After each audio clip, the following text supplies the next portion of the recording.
মা, আমাকে ক্ষমা করো। মৃত্যুর আগে এটাই ছিল ২৪ বছর বয়সী রিফাত রাদওয়ানের শেষ কথা। এই কথাটি এখনো দুঃস্বপ্নের মতো তাড়িয়ে বেড়াচ্ছে মা গালিয়া রাদওয়ানকে। দক্ষিণ গাজার রাফা শহরে ২৩ মার্চ রাতে প্যালেস্টাইন রেড ক্রিসেন্ট সোসাইটি ও গাজার সিভিল ডিফেন্স এজেন্সির কয়েকটি অ্যাম্বুলেন্স ও গাড়িতে নির্বিচারে গুলি চালিয়ে ১৫ উদ্ধারকর্মীকে হত্যা করে ইসরায়েলি সেনারা। ওই ১৫ জনকে বহনকারী গাড়িগুলোর গন্তব্য ছিল রাফা শহর, যাচ্ছিল আহতদের সাহায্যে। সহকর্মী সহ যাত্রাপথের ঘটনা মোবাইলে রেকর্ড করেছিলেন রিফাত। ইসরায়েলি সেনাদের আকস্মিক গুলি, আর্তনাদ সবকিছুই ধারণ করেন ফোনে। মৃত্যুর আগে মায়ের কাছে ক্ষমাও চেয়েছিলেন তিনি, কারণ একজন প্যারামেডিক হিসেবে তাকে সবসময় জীবনের ঝুঁকি নিয়ে কাজ করতে হতো, আর এটি ছিল তার মায়ের সবচেয়ে দুশ্চিন্তার কারণ। একদিকে ছেলেকে হারানো, অন্যদিকে তার বলা শেষ কথা। দুয়ে মিলে মা গালিয়ার এখন প্রতিটি মুহূর্ত কাটছে তীব্র মানসিক যন্ত্রণায়। ছেলের ক্ষমা চাওয়ার সেই রেকর্ড শোনার পর থেকেই যন্ত্রণায় ছটফট করছেন তিনি। কান্না জড়িত কণ্ঠে তিনি বলেন, সন্তানকে ক্ষমা করে দিয়েছি।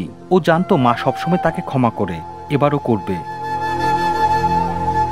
গালিয়া জানান, রিফাতের মৃত্যুর ঠিক একদিন আগে অর্থাৎ ২২ মার্চ ভোরে একটু দেরিতেই ঘুম ভেঙেছিল তার। এর আগেই কাজে চলে যায় রিফাত। জীবদ্দশায় ছেলেকে আর দেখতে পাননি তিনি। প্রাণহীন নিথর দেহের ছেলেকে ফিরে পেয়েছিলেন মারা যাওয়ার ৮ দিন পর। ইসরায়েলি হামলায় বাস্তুচ্যুত হয়ে আশ্রয় শিবিরে উঠেছিল গালিয়ার পরিবার। ২১ মার্চের রাতটি ছিল এই পরিবারের জন্য অসাধারণ এক সময়। ইফতার করতে সন্ধ্যায় শিবিরে ফিরে এসেছিলেন রিফাত। ইফতার শেষে বাবা মায়ের সঙ্গে কিছুক্ষণ কথা বলে ঘুমিয়ে পড়েছিলেন তিনি। সেদিন ঘুমন্ত ছেলেকে বারবার দেখছিলেন গালিয়া। শিবিরে ফিরলে ছেলের কাপড় ধুয়ে দিতেন, তার ঘুমানোর জায়গা ঠিক করে দিতেন, যাতে বিশ্রাম নিয়ে ছেলে কাজে ফিরে যেতে পারে। এখন সবকিছু কেবল স্মৃতি, কান্না জড়িত কণ্ঠে জানান গালিয়া। এদিকে সন্তানের মৃত্যু যেন অনেকটাই স্তব্ধ করে দিয়েছে রিফাতের বাবাকে। ৫২ বছর বয়সী আনোয়ার রেদওয়ান বলেন, ছেলেটা কাজে থাকলে অপেক্ষা করতাম কখন ফিরবে। ওর জন্য সবসময় একটা শূন্যতা অনুভব করতাম। রিফাত আসবে, গল্প হবে, সেই অপেক্ষায় থাকতাম। ২৩ মার্চ রিফাতদের উপর হামলার বিষয়টি তার পরিবারকে জানানো হয়। বলা হয়, প্যালেস্টাইন রেড ক্রিসেন্ট সোসাইটি ও বেসামরিক প্রতিরক্ষা দলের ১৫ কর্মী নিখোঁজ রয়েছেন, কিন্তু তখনও নিশ্চিত নন ছেলের মৃত্যুর বিষয়টি নিয়ে। সন্তানকে জীবিত ফেরত পাবেন এই আশা অপেক্ষায় ছিলেন ৮ দিন। ঘটনা বদলে যায় ঈদুল ফিতরের দিন ভোরে। রেড ক্রিসেন্ট রিফাতের পরিবারকে জানায়, স্বাস্থ্যকর্মীদের সন্ধানে অভিযান চালাতে ঘটনাস্থলে যাওয়ার অনুমতি দিয়েছে ইসরায়েলি কর্তৃপক্ষ।